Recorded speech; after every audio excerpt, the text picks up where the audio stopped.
Good morning students. Third chapter मुद्रा और साख, आज हम इस पर चर्चा करेंगे। मुद्रा क्या होती है? सबसे पहले हमें मुद्रा का पता होना चाहिए। मुद्रा के अनेक रूप है, रुपया, करेंसी आदि, ये मुद्रा के रूप हैं। इसके द्वारा हम जो भी हमारी आवश्यकताएं हैं, जिस वस्तु की हमें जरूरत है, उसको हम इस मुद्रा के माध्यम से आसानी से प्राप्त कर सकते हैं। मुद्रा वह माध्यम है जिसके द्वारा हम बिना किसी वस्तु के विनिमय के द्वारा, बिना आदान प्रदान किए हम कोई भी वस्तु खरीद सकते हैं। मुद्रा आवश्यकताओं का दोहरा सहयोग है। एक व्यक्ति जैसे कोई वस्तु खरीदना चाहता है, दूसरा कोई व्यक्ति है वो वस्तु देना चाह रहा हो, और उसको दोनों की आवश्यकता होगा। ये दोहरा सहयोग है, यानी कि एक बेचने वाला और एक खरीदने वाला, दोनों को आवश्यकता है। तो इसके पुराने समय की बात करें हम, पुराने जमाने में मुद्रा का चलन नहीं था। विनिमय पद्धति के आधार पर आदान प्रदान होता था। फॉर एग्जाम्पल, जैसे एक किसान है, किसान के पास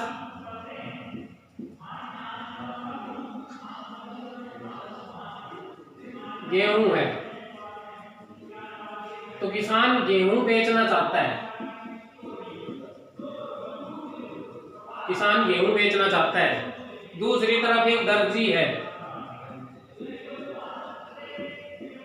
इसको जरूरत है अनाज की।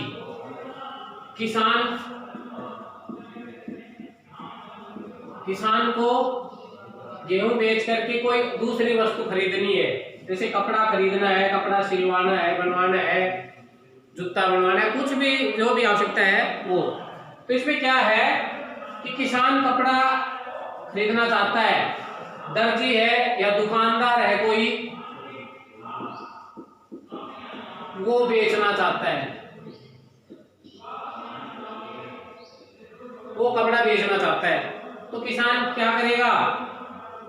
दुकानदार के पास जाएगा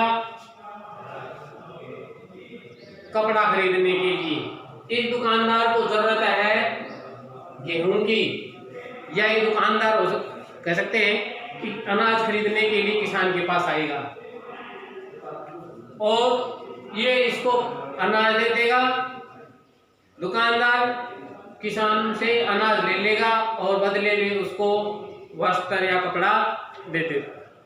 इसी प्रकार से कोई जूता बनाने वाला है, किसान को आवश्यकता है जूते की, तो जूता बनाने वाले मोची के पास जाएगा, जो कारीगर है उसके पास जाएगा जूता लेने के लिए।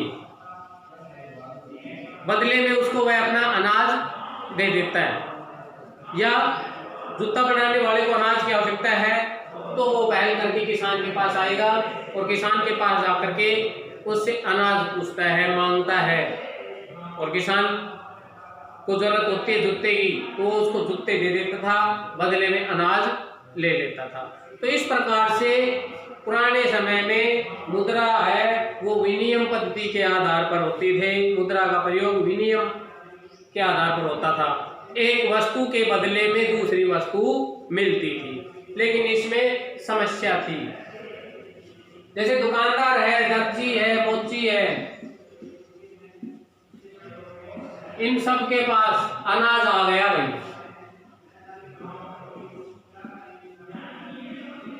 दुकानदार के पास भी अनाज आ गया। अब किसान है, उससे मोची से उसे जूते चाहिए, दर्जी से उसे कपड़े सिलवाने हैं, दुकानदार से उसे कपड़ा खरीदना है, और बदले में उसके पास क्या है? अनाज है। और ये मना करते हुए अनाज तो मेरे पास है, मैं और अनाज का क्या करूंगा? जब दुकानदार के पास जाए, पूरे गांव के या एक क्षेत्र के सभी किसान उसके पास अनाज देख करके और वस्तु ले लेंगे, तो कितनी वस्तु प्रदान करेगा, कितना अनाज लेगा? वो अपनी आवश्यकता के हिसाब से ही तो लेगा। बहुत सारे अनाज का क्या करेगा? वो कहेगा भाई मुझे कोई जरूरत नहीं है। या किसान के पास जैसे मान लो 2 जोड़ी जूते हो गए, उसके बाद और जूते वाला आएगा, वो कहेगा भाई मेरे जूते ले ले, मुझे बदले में अनाज दे दे, मेरे ले ले, कितने का ले लेगा, आखिर में वो क्या करेगा, मना करेगा। तो ये समस्या होती थी विनिमय पद्धति में। अब उसकी जगह सोना चांदी धातु की मुद्रा का प्रचलन हुआ। सोने के बदले वस्तुएं मिलने लगी, चांदी के बदले वस्तुएं मिलने लगी, और अब जिसके पास ही ज्यादा बहुत सारी हो गई थी उन्होंने भी इसे लेने से मना कर दिया। किसी ने कहा कि आपकी चांदी में खोट है, किसी ने कहा आपके सोने में खोट है, किसी ने उसके सस्ते भाव पे लगाया। तो इसमें भी बड़ी दुविधा थी। तो इन सब समस्याओं से निपटारा करने के लिए आधुनिक मुद्रा का प्रचलन शुरू हुआ, और आधुनिक मुद्रा के रूप है करेंसी है, सिक्के हैं, रुपया है। ये आधुनिक मुद्रा के रूप है।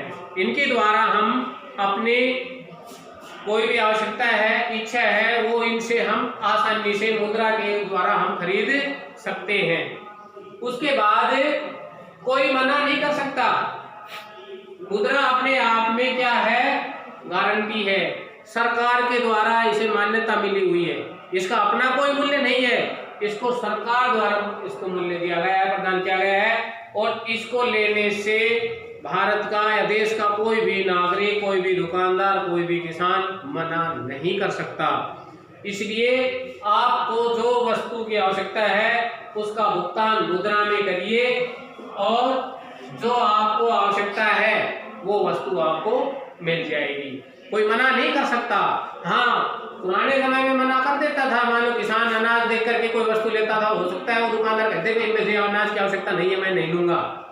लेकिन आज के वर्तमान मुद्रा को कोई भी दुकानदार, कोई भी मना नहीं कर सकता। यही इसकी गारंटी है। अब उसके बाद इस आधुनिक मुद्रा के द्वारा, सिक्कों के द्वारा, रुपया के द्वारा हम कोई भी वस्तु जहां चाहे वहां से खरीद सकते हैं। इससे आसानी हो गई, हमें लेन देन करने में, व्यापार करने में आसानी हो गई। अब उसके बाद है, अब जो ये हमारे पास जो मुद्रा है वो कहां से आती है, उसका हम क्या करें।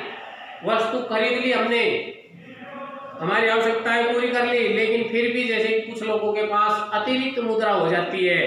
कोई अच्छा वेतन पाने वाला कर्मचारी है, कोई अच्छा व्यापार करने वाला व्यक्ति है, अच्छा कोई बड़ा किसान है, जो उसकी सारी निपटान करने के बाद भी उसके पास जो मुद्रा बच जाती है, जो उसकी बचत होती है या वेतन होता है, वो अपने खर्च करने के बाद जो बच जाता है उसका क्या करें।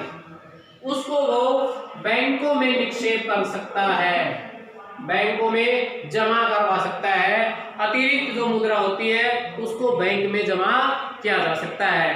बैंक क्या करता है उस मुद्रा का, बैंक वह आपसे जो मुद्रा ली है उस मुद्रा को जमा करके आपको ब्याज देता है। बदले में आपको ब्याज मिलेगा। बैंक को क्या फायदा हुआ, बैंक क्या करता है उस मुद्रा, आपने जो जमा की, जो पूंजी आपने बैंक में जमा की, बैंक उस जमा पूंजी को क्या कर देता है, जो ऋणदाता है, जो कर्ज लेना चाहते हैं उनको कर्ज के रूप में दे देता है, और इनसे क्या वसूल करता है, ब्याज वसूल करता है। अब इस ब्याज से जो कर्जदाता है उससे ब्याज वसूल करता है, उस ब्याज से जिसने जमा पूंजी की उसको भी ब्याज देता है। बैंक की अपनी कमाई होती है और बैंक उस कमाई से अपने कर्मचारियों को वेतन वगैरह देता है। अब इस जमा पूंजी के जिसको जरूरत है वो इस जमा पूंजी को बैंक से लोन के रूप में प्राप्त कर सकता है, और जिसके पास अतिरिक्त मुद्रा नहीं होती वो बैंक में जाकर के लोन ले सकता है, अतिरिक्त है वो जमा कर सकता है।